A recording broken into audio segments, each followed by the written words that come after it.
반갑습니다. 이렇게 또 성도님들 뵙게 돼서 너무나 감사하고, 또 부족한 사람을 이렇게 또 불러주셔서 하나님 말씀 안에서 교제할 수 있는 기회를 주셔서 너무나도 감사합니다. 오늘 남전도회 헌신예배로 알고 왔는데요.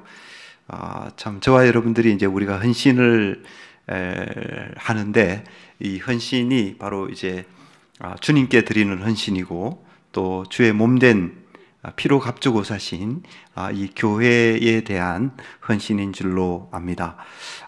그래서 우리가 이제 교회에 헌신하는데, 교회가 어떤 곳인가, 여기에 대해서 오늘 말씀을 중심으로 함께 은혜를 나누기를 원합니다. 이제 교회는 사실은 이제 우리가 예수님께서 교회를 세우셨지만 또 구약 시대로 거슬러 올라가죠. 그래서 구약에 이제 이스라엘 민족, 이스라엘 국가가 이제 구약 시대에는 교회였다라고 할 수가 있습니다. 그리고 신약 시대에는 이제 그 구약 이스라엘을 이어받아서 우리가 이제 교회에 모이고, 또 이제 교회가 하나님의 백성으로서 이렇게 하나님을 섬기는 가운데 있습니다. 근데 구약 시대에 이 이스라엘이라는 나라가 어떻게 생겨났는가를 보면 교회가 어떤 곳인지 우리가 더 이제 구약의 배경 속에서 이해할 수 있을 것이라고 생각이 됩니다. 이제 여러분들이 알다시피 이 구약 이스라엘은 야곱에게로 거슬러 올라가죠, 그렇죠? 야곱이 이제 야곱이라는 이름을 가지고 살다가 어느 순간 그 야곱의 이름이 이스라엘로 바뀌게 되죠. 그리고 그 이스라엘이 이제 참 하나님의 나라로서 또 그렇게 이제 하나님의 기뻐하시는 뜻을 이루어가는 그런 나라가 됩니다. 그래서 이 야곱이 어떻게 이스라엘로 바뀌었는가를 살펴보게 되면, 교회가 어떤 곳인가, 교회의 정체성이 무엇인가에 대해서 우리가 더 이제 이미 알고 있는 내용이겠습니다만은 교회의 정체성에 대해서 더 분명해지지 않을까 생각합니다. 여러분들이 아시는 대로 이 야곱은 정말 그 축복을 사모했던 그런 사람이죠. 어머니의 복중에 있을 때부터 이제 복을 받기 위해서 이렇게 몸부림쳤던 그런 사람입니다. 상둥이 형 에서와 이제 뱃속에서 싸웠죠. 먼저 나오기 위해서 이제 싸웠고, 또 출생할 때도 이제 형에게 지지 않으려고 그렇게 발꿈치를 잡고 따라 나왔던 인물이 야곱입니다. 이름이 야곱인데요. 사실 이 야곱이라는 이름이 어떻게 되는가 하면, 이제 발 뒤꿈치를 뜻하는 말이 그 아켑이라는 말인데요. 그 이제 아켑과 야곱이 발음이 비슷하죠, 그죠? 그래서 그의 이름이 이 야곱이라는 인물이 어떤 사람인가를 단적으로 대변해 준다라고 할 수가 있습니다. 그래서 또 이 야곱이라는 말이 그 말과 관련되어 있는 것이 사실은 이제 속인다, 남을 속인다, 또 남이 하는 일을 이렇게 방해한다, 그런 어떤 뜻이 이 야곱이라는 그 단어 말 속에 그런 의미가 같이 숨어 있는 것입니다.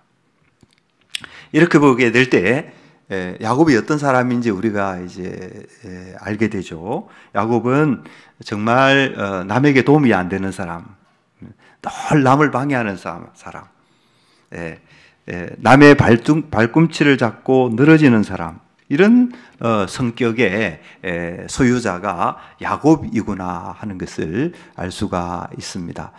우리가 그런 사람들 다 이제 싫어하죠, 그죠? 우리 각자에게도 어떻습니까? 각자에게도 그런 성격이 좀 있는가요? 주님을 섬기는데 매우 방해가 되고, 참 이렇게 지장이 되는 그런 모습이 아닌가, 이렇게 생각이 됩니다.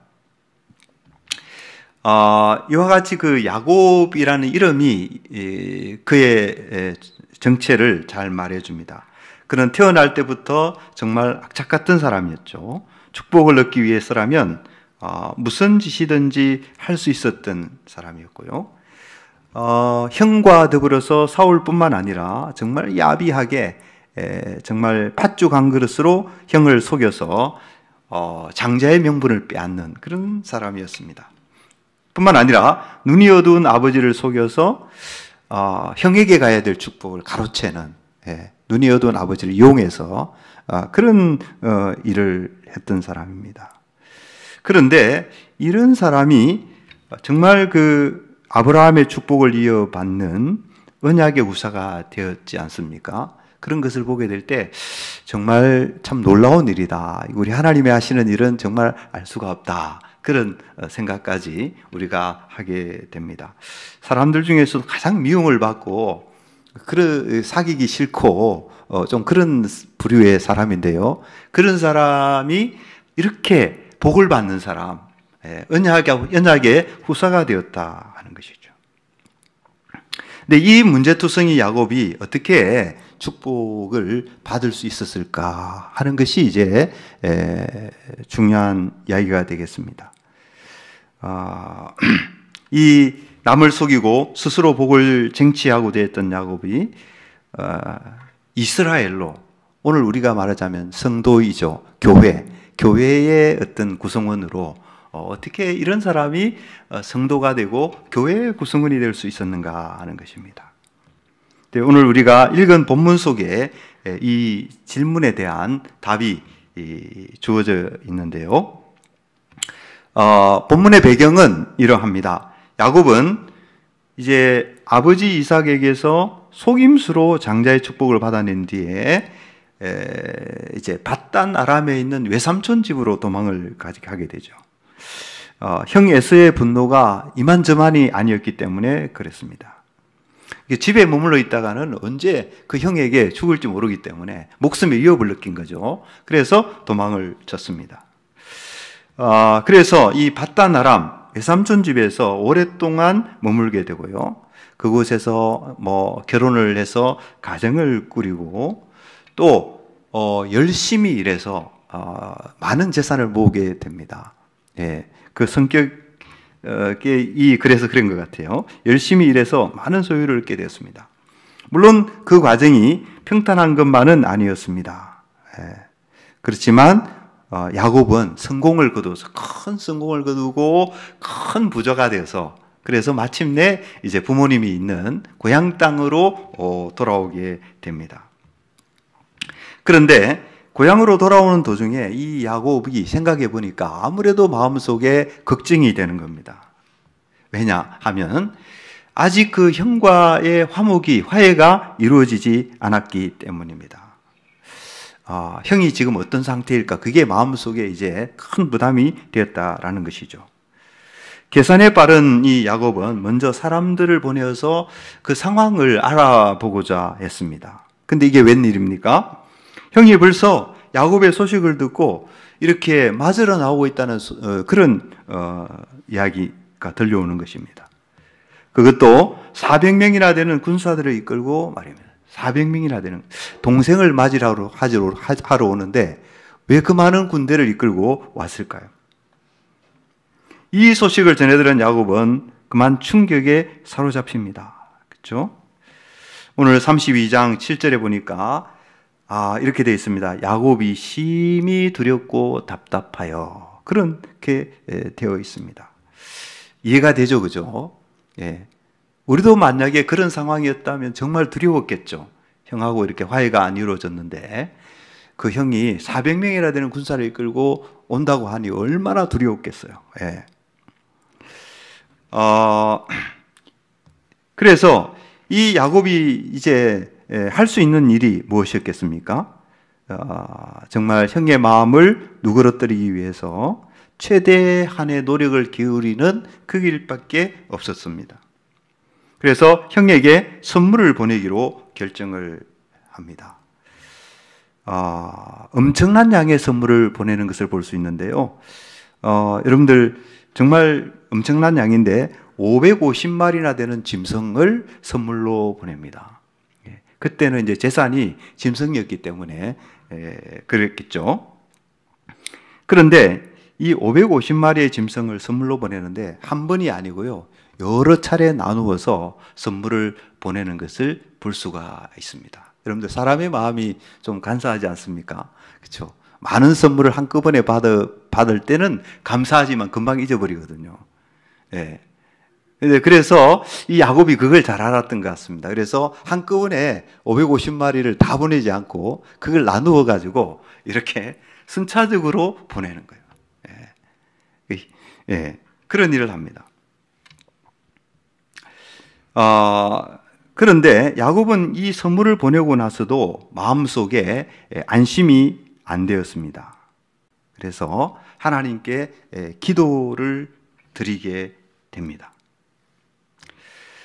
그가 기도한 내용이 32장 9절로 12절에 소개가 되고 있고요.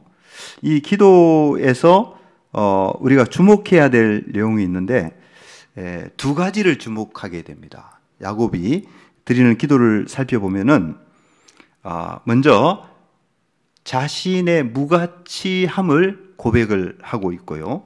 그리고 두 번째로는 하나님의 약속을 붙들고 있습니다. 이게 매우 중요한 내용이라고 생각이 됩니다. 이 10절에 이제 제가 한번 읽어보겠습니다.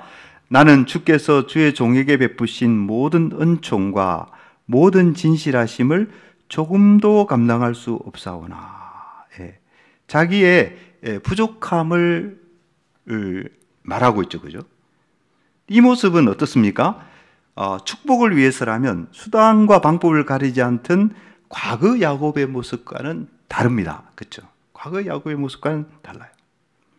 그리고 12절에서 야곱은 이렇게 고백합니다. 주께서 말씀하시기를 내가 반드시 내게 은혜를 베풀어 내 시로 바다에 셀 수 없는 모래와 같이 많게 하리라 하셨나이다. 그렇게 고백을 하고 있죠. 그러니까 하나님이 주신 약속을 붙들고 있습니다. 그러니까 자신의 힘과 능력에 의지하지 않고 있죠. 그렇죠? 그래서 지금 여기에서 우리가 발견하게 되는 두 가지, 자신의 무가치함에 대한 고백과 하나님의 약속에 대한 그 믿음, 그 두 가지가 야곱의 삶을 바꾸어 놓는 핵심 내용이라, 그렇게 우리가 생각할 수가 있습니다. 그리고 이러한 핵심 내용이 참 야곱의 삶에 생생하게 각인된 사건이 바로 오늘 이제 우리가 읽었던 본문 속에 나오는 것이죠. 그죠? 밤새도록 야곱이 씨름을 하고 있는데 그 씨름을 통해서 방금 야곱이 고백했던 그 두 가지 내용이 정말 그의 살과 뼈에 새겨지는 그런 일이 일어나게 됐다라는 것이죠. 자신의 무가치함에 대한 고백과 그리고 하나님의 약속을 바라보는 그러한 믿음인 것이죠. 자, 본문의 내용은 이러합니다. 야곱은 형 에서에게 선물을 보내고 이제 밤이 되었습니다. 밤이 되자 그 식구들도 강을, 야복강입니다. 야복강을 건너게 합니다. 그리고는 이제 혼자 남아서 밤을 지새우고 있습니다. 근데 놀랍게도 어떤 존재가 나타나서 이 홀로 남은 야곱과 씨름하는 그런 장면이 펼쳐지고 있습니다. 여러분들, 이 야곱에게 나타난 이 존재가 누구일까요? 뒤에서 이제 밝혀지게 됩니다만은 이 존재는 사람의 모습으로 나타난 하나님이셨습니다. 그죠? 사람의 모습으로 나타난 하나님이 야곱과 더불어서 지금 씨름을 하고 있다라는 것이죠. 굉장히 놀라웠고 특별한 장면인데 여러분들, 바로 여기서 무엇을 발견하죠? 바로 여기서 우리는 하나님의 놀라운 은혜, 하나님의 큰 은혜를 우리가 여기서 발견하게 됩니다. 하나님께서 야곱에게 나타나 주셨다라는 것이죠. 그렇죠? 야곱에게 나타나 주셨는데 그것도 하나님께서 어떻게 나타나셨나요?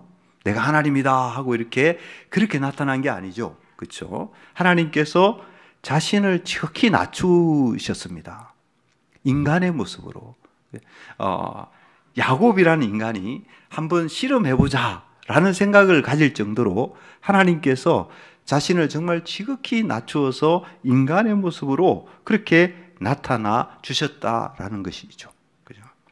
바로 여기서 우리가 뭘 발견합니까? 하나님의 놀라운 은혜를 발견하게 됩니다. 하나님의 크신 사랑을 발견하게 된다라는 것이죠. 여러분들, 만일 하나님께서 야곱에게 나타나 주시지 않았다면 어떻게 되었을까요? 야곱이 택함을 입은 사람이다 라는 것이 바로 이것을 통해서 확인이 되는 것입니다. 택함을 입은 사람들은요, 택함을 입은 사람들, 여러분들 다 택함을 입으셨잖아요. 택함을 입은 사람들이 어떤 사람들일까요? 그 사람들은 하나님께서 찾아와 주시는 사람들입니다.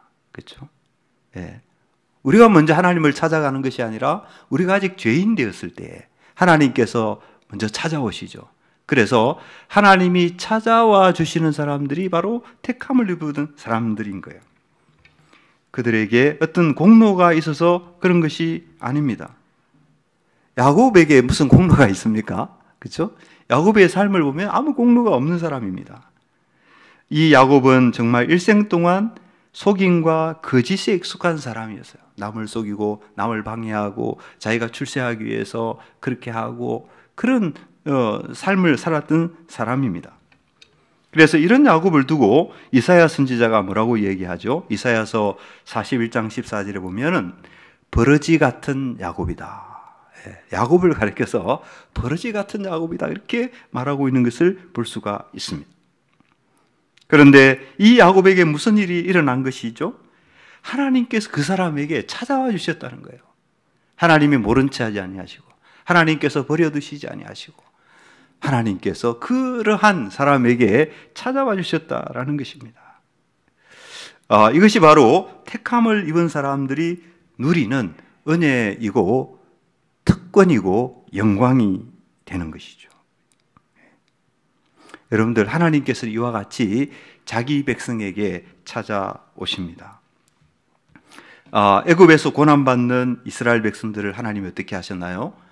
그 이스라엘 백성에게 하나님께서 찾아오셨죠. 그렇죠?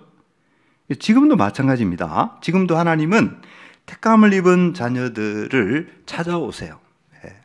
찾아오셔서 부르시죠. 그죠? 우리들에게 찾아오시고 그래서 불러주셔서 우리가 교회에 나오게 하시고 또 교회의 일원이 되게 하시고 성도가 되게 하시고 그렇게 해 주시는 것입니다. 하나님께서는 그렇게 찾아오실 때 여러 가지 모양과 방식으로 찾아오시는 거죠. 그래서 함께 실험하시고 함께 실험하십니다. 우리에게 찾아오셔서 우리와 더불어서 함께 실험하시고 그리고 그들을 어떻게 하십니까? 인도하시죠. 그들을 건져주시죠. 어려움에서 구원하여 주시는 그런 일을 하나님께서 하신다 하는 것입니다. 이 야곱을 찾아오신 하나님에게서 우리들에게 베푸시는 그러한 하나님의 은혜를 우리가 발견하게 됩니다. 그런데 여러분들, 여기에 놀라운 사실이 있는데 하나님께서 그 야곱을 이기지 못한 거예요. 하나님이 야곱을 찾아오셔서 실험을 하시는데 하나님께서 야곱을 이기지 못했다. 25절에 보니까 이렇게 되어 있죠. 자기가 야곱을 이기지 못함을 보고 이렇게 되어 있어요. 여러분들, 이게 무슨 말입니까? 과연 이 사람이, 과연 하나님이 야곱보다 힘이 약해서 여러분들 이기지 못했을까요? 그렇지 않죠, 여러분들. 그죠? 그렇지 않죠. 이 하나님께서 그가 야곱의 허벅지 관절, 옛날에 성경에 보면 환도뼈라고 되어 있지 않습니까? 허벅지 관절을 만지자 뼈가 어긋나게 되었습니다. 이것을 보면은 그가 힘이 없어서 야곱을 이기지 못한 것이 결코 아니구나 하는 것을 알 수가 있죠. 그죠? 예. 자, 그래서 제가 질문을 한번 바꾸어서 말씀드려 보겠습니다. 여러분들, 밤이 맞도록 누군가와 실험하는 그 야곱을 어떻게 보아야 될까요? 여러분들은 그러한 야곱의 모습을 긍정적으로 생각하십니까? 아니면은 그런 야곱의 모습을 부정적으로 생각하십니까?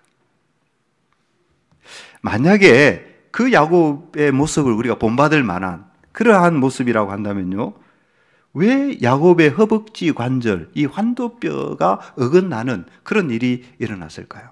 그죠? 만약에 우리가 본받을 만한 일이라면 어떻게 해야 되죠? 상을 줘야 되지 않겠습니까? 너 잘했다. 그리고 칭찬해야 되지 않겠어요? 그런데 왜 허벅지 관절이 어긋나면 어떻게 됩니까? 사람이 힘을 못 쓰죠. 아무것도 하지 못합니다. 일도 하지 못해요. 그러면 허벅지 관절을 어긋나게 해버렸는데, 그러면 야곱의 행위가 어떻다 하는 것을 좀 생각을 많이 해봐야 되는 것이죠. 자, 그래서 우리가 이 본문을 가만히 들여다보게 되는 것입니다. 도대체 여기에서 어떤 일이 일어났는가? 우선 야곱의 허벅지 관절이 일어나는 시점이 25절에 나타나요. 허벅지 관절이 어긋나는 시점으로부터 야곱의 태도에 변화가 일어나는 것을 볼 수가 있어요. 그 이전에 야곱은 실험에만 몰두했습니다. 허벅지 관절이 어긋나기 전에는요. 그러니까 실험에 몰두하는 모습이 24절에 짧게 언급되어 있죠. 짧게 언급되어 있지만 25절 초반절에 이런 말씀이 있죠. 자기가 야곱을 이기지 못함을 보고, 25절 초반절에 자기가 야곱을 이기지 못함을 보고, 그리고 26절 초반절에 어떻게 되어 있습니까? 그가 이르되 날이 세려하니, 그렇게 되어 있어요. 날이 세려하니. 이 무엇을 알려줍니까? 실험이 밤새도록 지속됐다라는 것을 알려주는 것이죠. 그런데 이 긴 시간 동안 야곱은 뭘 했습니까? 야곱은 아무 말도 없어요. 이 긴 시간 동안 아무 말도 없고 그냥 실험에만 몰두했다라는 것을 우리가 알 수 있습니다. 야곱에게 어떤 말도 들을 수 없어요. 여러분들 실험은 왜 합니까? 이기려고 하는 것이죠. 그죠? 이기려고. 그러니까 야곱은 그 밤새도록 그 상대와 더불어서 하나님이 그때는 몰랐을 것입니다. 그렇죠? 알았으면 그렇게 못했겠죠. 밤새도록 실험했는데 아무 말 없이 그냥 실험에만 몰두하고 있었던 그 야곱이었어요. 그런데 허벅지 관절에 부상을 입은 시점 25절이죠. 그죠? 그 시점 이후부터 야곱의 태도에 변화가 보이기 시작하는 것입니다. 26절에 야곱이 이렇게 말하죠. 26절 제가 읽겠습니다. 당신이 내게 축복하지 아니하면 가게 하지 아니하겠나이다. 이런 말씀이 나오고 있습니다. 여러분들, 여기서 우리가 무엇을 알 수 있습니까? 허벅지 관절에 부상을 입고 더 이상 실험할 수 없는 상태가 되자 비로소 야곱이 태도를 바꾸는 것입니다. 비로소 야곱이 태도를 바꾸어서 이제 싸움에서 이기려고 하는 것이 아니라, 실험에서 이기려고 하는 것이 아니라 이제 축복을 구하는 그런 모습을 보이고 있다라는 것이죠. 참 창세기 32장을 읽으면서 이런 변화에 우리가 이제 주목을 해야 되는 것이죠. 여러분들, 이것은요 호세아서에 보면 더 분명해집니다. 호세아서 12장에 가면은 야곱 본문이 있는데요. 호세아 12장 3절로 4절 우리 같이 한번 보겠습니다. 호세아서 12장 3절로 4절.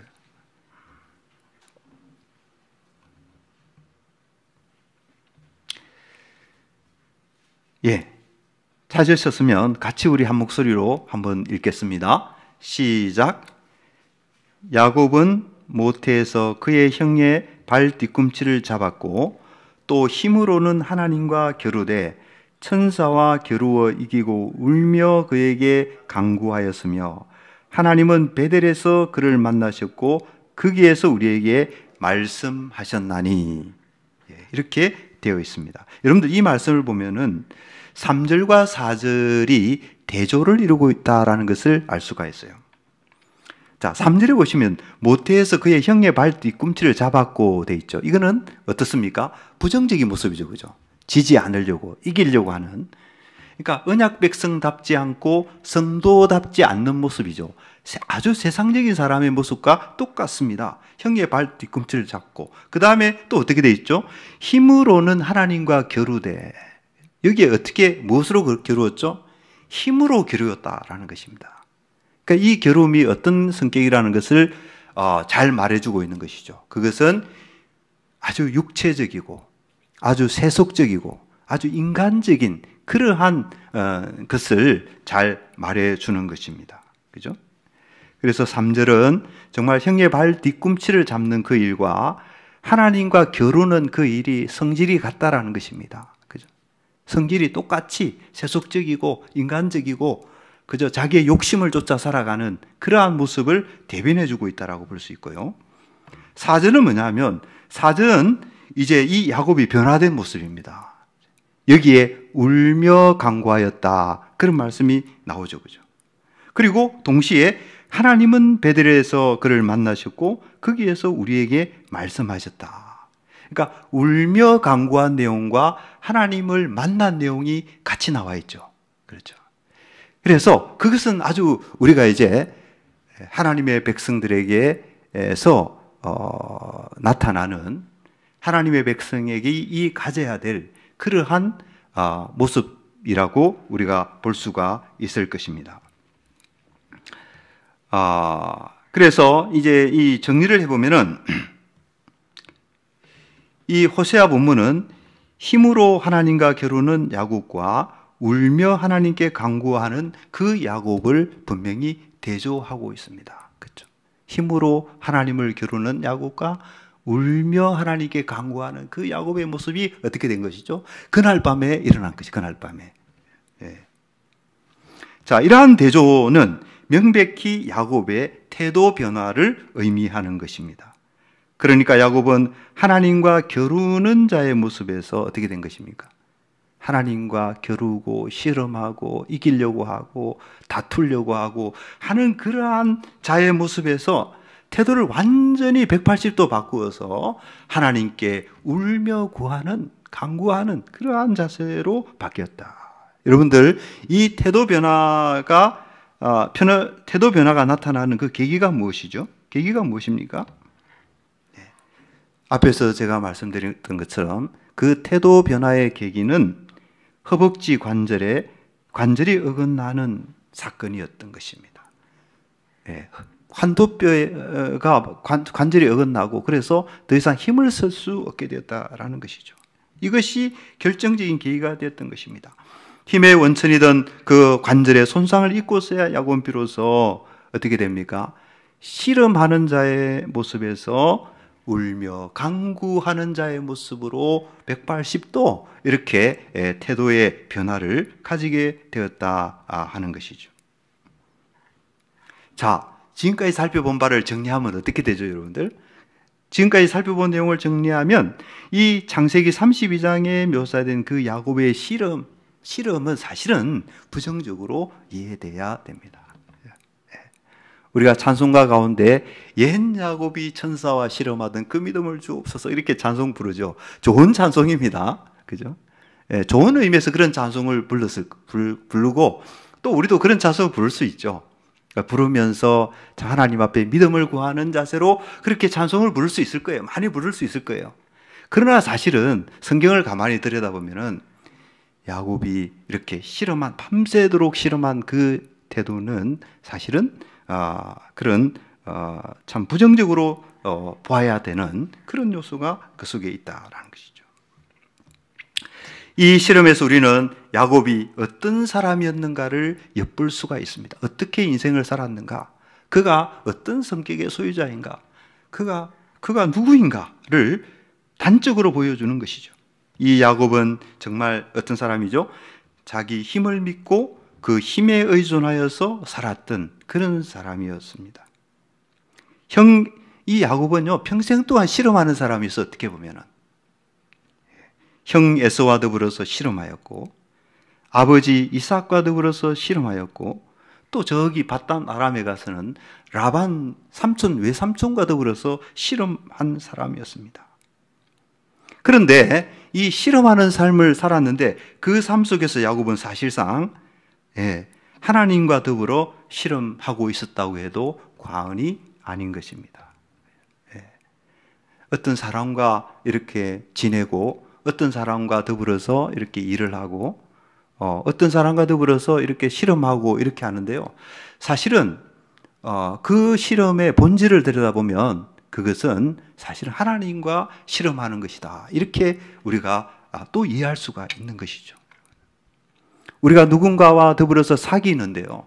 누군가와 더불어서 사귀고 누군가와 더불어서 일을 하고 하는데 사실은 그 사귐과 그 일의 성격을 들여다보면 그것은 어떤 면에서 하나님과 더불어 사귀고 하나님과 더불어서 일을 하는 그런 면이 있다라는 것이죠.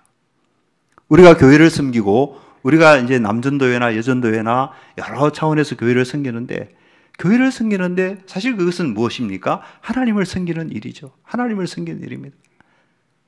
단순히 나의 어떤 일을 하는 것이 아니라 하나님이 맡겨주신 일을 하는 것이고 하나님을 섬기는 일임에 틀림없는 것입니다. 여러분들 다윗이 죄를 지었잖아요.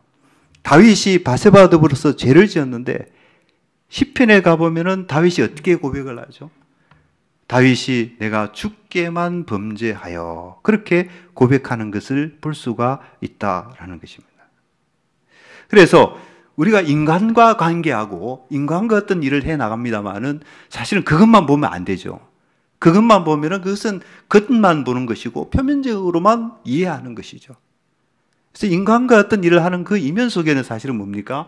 그 속에 우리가 하나님과 관계를 맺는 것이고 하나님과 이렇게 어떻게 보면은 하나님과 함께하는 그런 성격이 있다 하는 것입니다.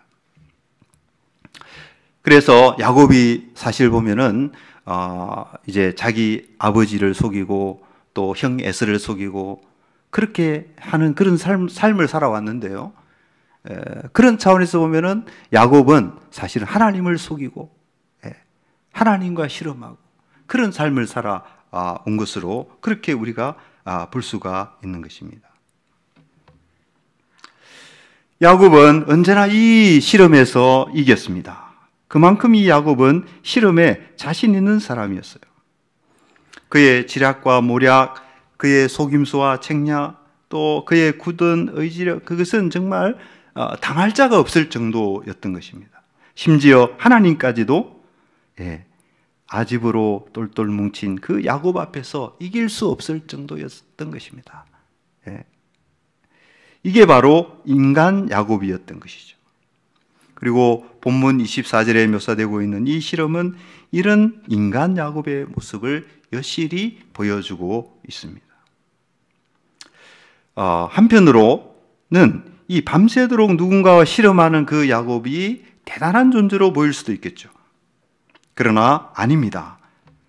야곱은 참으로 불쌍하고 가련한 존재입니다. 자기 힘을 믿고 덤벼드는 그의 모습이 얼마나 불쌍하고 가련합니까? 그가 이런 삶을 사는 한 항상 어떻게 되죠? 갈등과 분쟁과 싸움에서 벗어날 수가 없는 것입니다. 과거 그의 삶이 이 사실을 입증해 줍니다.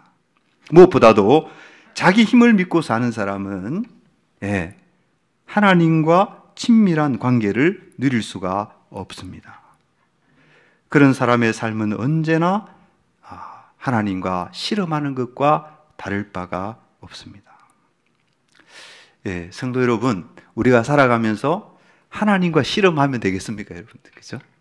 하나님과 실험하면 안 되죠. 인생이 복을 받는 길이 어디에 있을까요? 인생이 복을 받는 길은 하나님과 겨루는 게 아닙니다. 그렇죠? 하나님을 이기려고 하나님과 더불어서 실험하는 그런 것이 아니라 하나님께 항복하는 것이죠. 하나님께 항복하는데 복이 있는 것입니다. 내가 하나님을 이기는 것이 아니라 하나님께서 나를 이기셔야 하는 것이죠. 그렇죠? 그럴 때에 하나님으로부터 복을 받을 수가 있습니다. 그런데 이 세상을 둘러보면은 참 어리석은 사람들이 많은 것 같습니다. 하나님과 실험하는 사람들이 너무 많은 것 같아요. 여러분들 사실 교회 밖에 나가면 많은 사람들이 있죠, 그죠?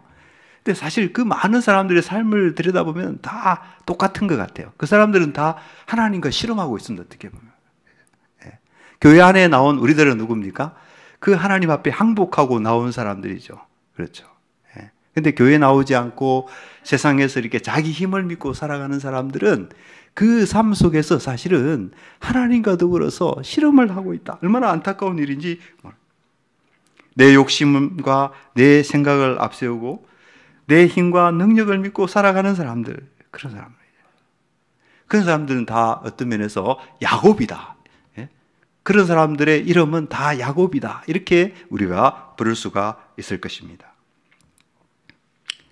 그래서 우리는 하나님과 씨름하는 대신에 오늘 본문에 나와 있듯이 하나님 앞에서 울며 간구하는 그런 자가 되어야 하는 것이죠. 야곱은 허벅지 관절이 어긋나는 그 경험을 통해서 그렇게 되었습니다. 그죠?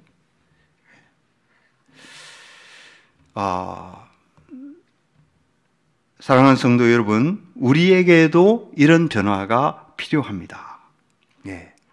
우리에게도 이런 변화가 필요하죠. 내 힘과 지혜를 믿고 사는 그런 삶에서 돌이켜야 하는 것입니다. 나 자신을 전적으로 내려놓고 하나님께 의탁하는 그러한 전환이 필요하다 하는 것입니다. 이 전환이 우리로 하여금 진정한 하나님의 백성, 진정한 언약의 우사가 되게 하는 것입니다. 하나님께서는 우리에게 이 신령한 복을 주시기 위해서 이제 때때로 우리에게서 육체의 자랑거리를 가져가시기도 하시는 것이죠. 야곱에게서 허벅지 관절의 뼈가 어긋나게 한 것처럼 우리들에게도 하나님께서 우리 육체의 자랑거리들을 가져가시기도 하신다라는 것입니다. 그래서 야곱에게 있어서 이제 부상으로 절개되지 않습니까? 이 절개된 것은 사실은 그가 신령한 백성이 되었다라고 하는 하나의 외적인 정표가 될 수도 있는 것입니다. 자, 이제 마지막으로 야곱에게 이스라엘이라고 하는 새 이름이 주어지는 부분을 우리가 말씀드리고 이제 마치도록 하겠습니다. 자, 야곱이 울면서 축복을 구하자 하나님은 야곱에게 내 이름이 무엇이냐라고 묻습니다. 축복을 구하는데 왜 이름을 물었을까요, 여러분들? 구약에서 이름은 한 사람이 누구이며 어떤 사람인지를 밝혀주는 그런 기능을 했습니다. 따라서 내 이름이 무엇이냐라는 그 질문은 내가 어떤 사람이냐라는 질문과 같다고 할 수 있습니다. 그렇죠? 내가 어떤 사람이길래 축복을 해달라는 것이냐. 야곱은 축복을 해달라고 그러는데 하나님은 이름을 물으셨다는 거예요. 그래서 네가 어떤 사람이길래 나에게 축복을 구하느냐. 그렇게 질문하신 것입니다. 그때 야곱이 뭐라고 대답합니까?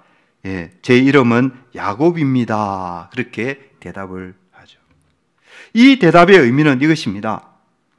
저는 제 힘을 믿고 스스로 복을 얻기 위해서 몸부림쳤던 사람입니다. 저는 평생 동안 실험만 한 사람입니다. 저는 복을 위해서라면 남과 다투고 속이기까지 했던 그런 비열한 사람입니다. 그런 의미에서 야곱은 하나님께 고백을 하죠. 하나님, 저는 야곱입니다. 저는 남의 발 뒤꿈치를 잡는 사람입니다. 저는 속임수에 능한 사람입니다. 그렇게 하나님 앞에 자신의 그 모습을 참 하나님 앞에 이렇게 고백하는 그런 모습인 것입니다. 그리고 이 고백을 들은 하나님께서 어떻게 하시죠? 그때에 하나님께서 야곱을 축복하셨습니다. 축복하셨어요. 그리고 그에게 이스라엘이라고 하는 새 이름을 비로소 붙여주었습니다. 바로 여기에 교회의 탄생이 있는 거죠. 그죠? 구약 교회가 이스라엘이라고 하지 않았습니까? 이스라엘이라고 했는데 바로 여기에 야곱이 이스라엘이라는 이름을 얻게 되는 그 결정적인 변화의 순간이 여기에 나타나는 것입니다. 야곱이 이스라엘로 바뀐 것은 이와 같이 그의 태도 변화 때문이었던 것입니다. 그는 실험하는 자에서 구하는 자가 되었고, 그리고 부끄러움으로 얼룩진 자기의 과거를 하나님 앞에 있는 그대로 고백을 했다라는 것입니다. 이스라엘이라고 하는 이름은요, 하나님과 및 사람들과 겨루어 이겼다라는 의미에서 주어진 이름이에요. 근데 이 말은 야곱이 정말로 하나님을 이겼다 그런 의미가 아니고요. 사실은 그가 하나님으로부터 복을 받았다. 하나님으로부터 복을 받았다라는 것을 말하는 어떻게 보면 수사법이죠. 그죠? 야곱이 정말 하나님을 이긴 것이 아니라 하나님이 야곱에게 복을 주셨다라는 것을 나타내는 그런 말이에요. 사실 이 이스라엘이라는 말도 보면은 이게 이스라엘이라는 말도 보면은 하나님이 다스리신다 그런 뜻이 있습니다. 문자적으로 보면 이스라엘 하나님이 다스리신다 이런 뜻이 있고요. 또 하나님이 사오신다 그런 뜻이 이제 이 이스라엘이라는 말 속에 들어 있는 것이거든요. 그래서 사실 궁극적으로 이 싸움에서 이기신 분은 하나님이십니다. 그죠? 궁극적으로 이 실험에서 이기신 분은 하나님이세요. 그리고 놀라운 것은 우리가 세상에서 실험은 그렇잖아요. 한 사람이 지면 한 사람이 이기고, 그렇죠? 한 사람이 또 이기면 다른 사람이 지죠. 그게 세상에서의 싸움입니다. 그런데 이 싸움은 달라요. 이 싸움은 다릅니다. 하나님이 이기셨다고 해서 야곱이 지는 그런 실험이 아닌 것입니다. 놀라운 것은 뭡니까? 하나님의 이기심 안에 야곱의 승리가 그 속에 들어있다라는 것이죠. 그렇죠?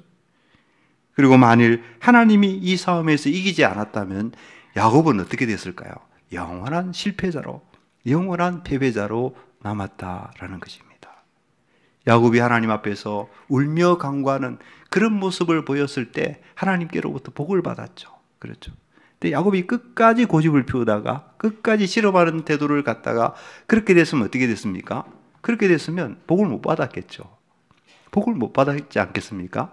그래서 하나님의 이기심 안에 야곱의 이김이 있는 것이죠. 이게 너무 감사한 일인 것입니다. 하나님이 이기시니 야곱이 그 안에서 하나님의 승리에 이렇게 복을 누리게 된다라는 것입니다. 자, 오늘 야곱이 이제 이스라엘이 되는 과정을 살펴보았습니다. 야곱이 이스라엘이 되는 과정을 살펴보면서 교회가 무엇인가, 하나님의 백성이 누구인가 하는 부분을 우리가 같이 생각해 보았습니다. 어쩌면 저와 여러분들은 모두 자신의 힘과 능력만으로 축복을 쟁취할 수 있는 것처럼 그렇게 발버둥 치면서 자신의 힘과 능력으로 모든 것을 다 할 수 있는 것처럼 이렇게 그건 세상 사람들입니다. 하나님을 모르는 저 세상 사람들이 이제 야곱처럼 그렇게 사는 것이죠. 그렇죠. 예. 하지만 우리는 어떤 사람들입니까? 예. 우리는 예수 그리스도를 구주로 믿는 사람들이죠. 예수를 구주로 믿을 때 어떻게 됐습니까? 우리가 예수 그리스도를 구주로 믿는다라고 하는 것은 큰 의미가 있는 것이죠.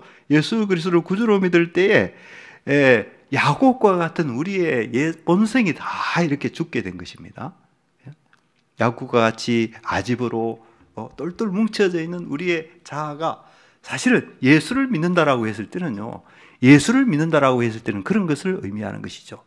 자기의 아집과 자기의 고집과 자기의 정욕과 이런 것으로 똘똘 뭉쳐져서 그런 사람인데, 예수를 믿는다라고 하는 것은 그런 자아가 완전히 부서지고 그것이 이렇게 부서진다, 그런 의미가 있는 것이고요. 구약도 마찬가지입니다. 구약에서 하나님의 백성이 된다라고 하는 것은 그런 의미를 갖는 것이죠. 자기 힘을 믿고 살아가는 것이 아니라 하나님을 의지하고 하나님을 믿는 믿음으로 살아가는 그런 사람이 구약 이스라엘 백성들이고 그런 사람들이 구약 교회다라는 것입니다. 그래서 갈라디아서 5장 24절에 이렇게 되어 있지 않습니까? 그리스도 예수의 사람들은 육체와 함께 그 정욕과 탐심을 십자가에 못 박았느니라. 야곱과 같은 그런 성향들을 십자가에 못 박았다, 그렇게 바울이 말하고 있고요.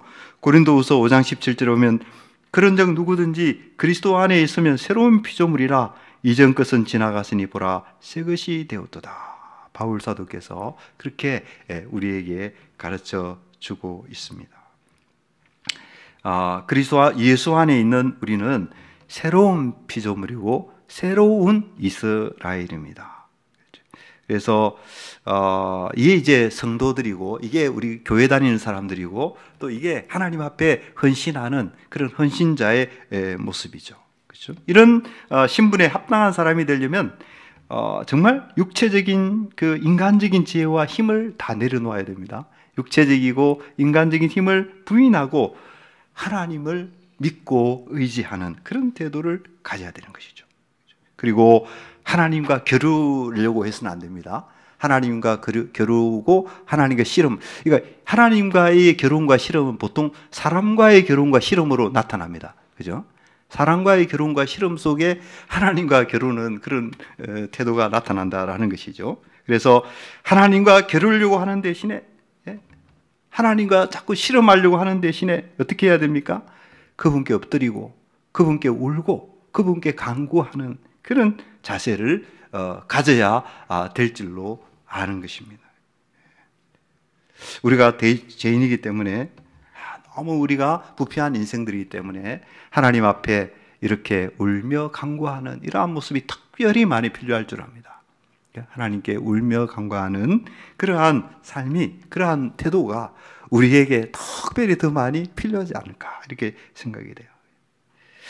이것이 참된 승리자인 이스라엘의 모습이고, 또 교회 성도의 모습이고, 교회를 섬기는 직분자의 모습이어야 한다는 사실을 꼭 기억하시고, 그 안에서 참 하나님이 주시는 복을 받는 그런 성도님들 다 되시기를 주님의 이름으로 축원드립니다.